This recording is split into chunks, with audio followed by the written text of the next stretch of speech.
Hello everyone, so glad to see you again today. How's life? Hope everyone is doing well. Now I'm gonna read the continuation of Wild Darling Story Part 12. I hope you like it. Happy listening! I said, that part is no longer relevant to you. Just go back and think that today you didn't see any girl named Fariba and go. God, help me, please help me. My breathing was irregular with great fear, and my heart could stop at any moment. Karim lowered his gun and looked at me. I was happy that he must be leaving now, but he said, I won't go. I will take you with me. After this, his words came to me quickly. He held my hand so tightly that my fingers were numb.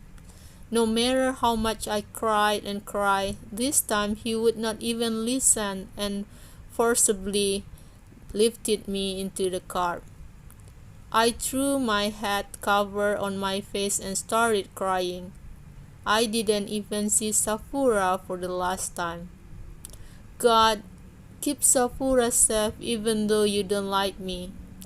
Despite all the torture, God knows how much she has suffered.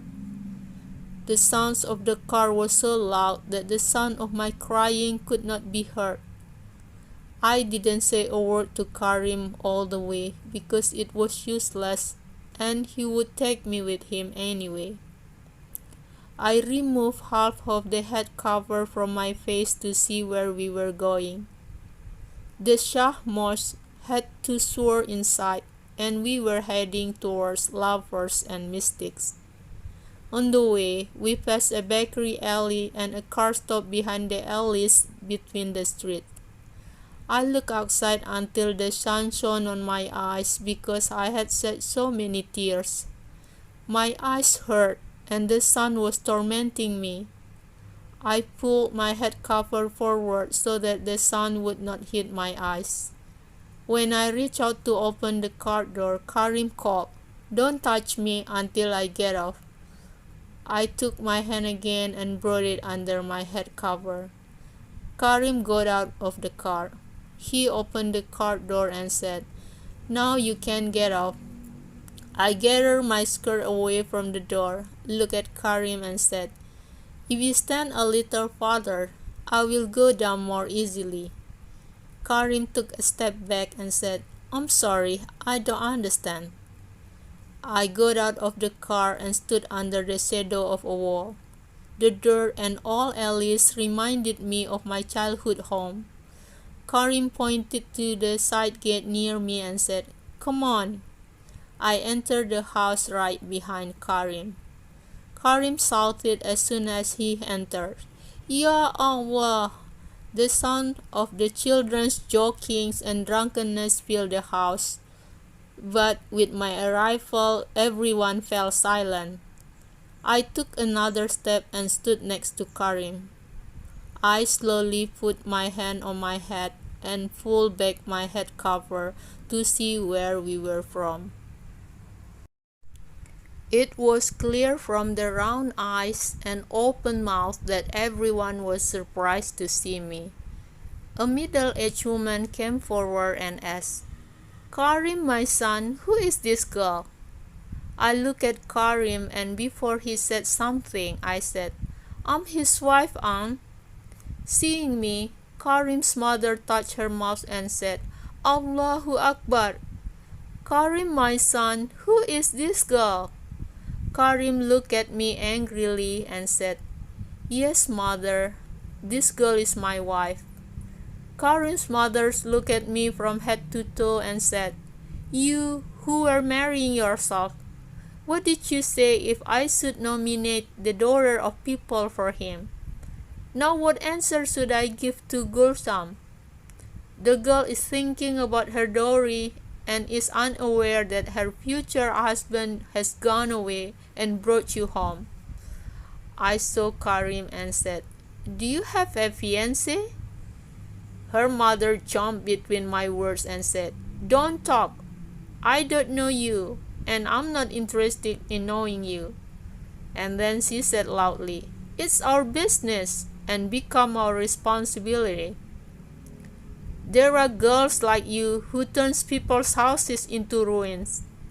God knows what you did to make my simple son so infatuated with you that he accepted you as his wife. How come you are a girl who came to your husband's house like this? You are even worse than bad women. Do you have family? Don't you have a mother? Where is the zeal of your fathers and brothers?" Amid all the sadness and grief I had seen that day, the words of Karim's mother were boiling water that was poured on my head at the last minute. I said to myself, "Isn't it enough for today?" I shouted, "No, I don't have aunt. I don't have a father whose zeal rises for me, nor do I have a mother who married me with her own hands. And in order for you to know me better, I must say that I was brought here from the courtroom. Look, my clothes are drowning in dirt. Yes, my dear aunt, I'm evil. Your son has brought me to his house for worldly and otherworldly rewards." And in front of his astonished face, I said to Karim's mother, "Where is my room? Where should I sleep?" Karim said softly, "Follow me."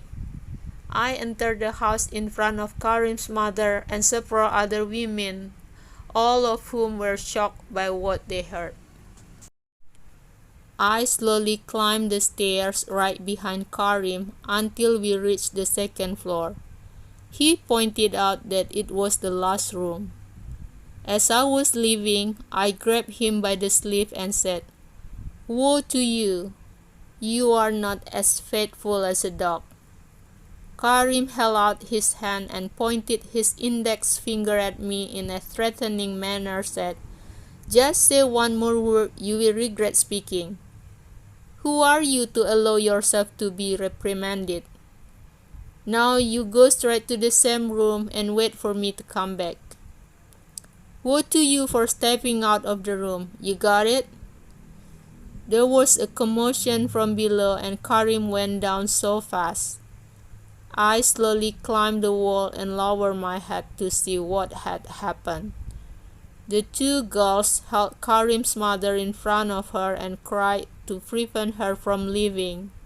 But Karim's mother was saying, with a bundle of clothes in her hand, "No, I no longer have a place in this house.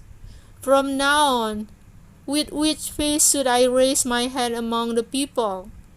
That is better for me than to be alive and to see a bad person living among us. What will the Gulsam family say if they understand? What should I say to answer them?" Karim had taken his mother's hand and apologized and talked about compulsion. Which compulsion? He forced me. Here I was the only one who had to be forced, not Karim.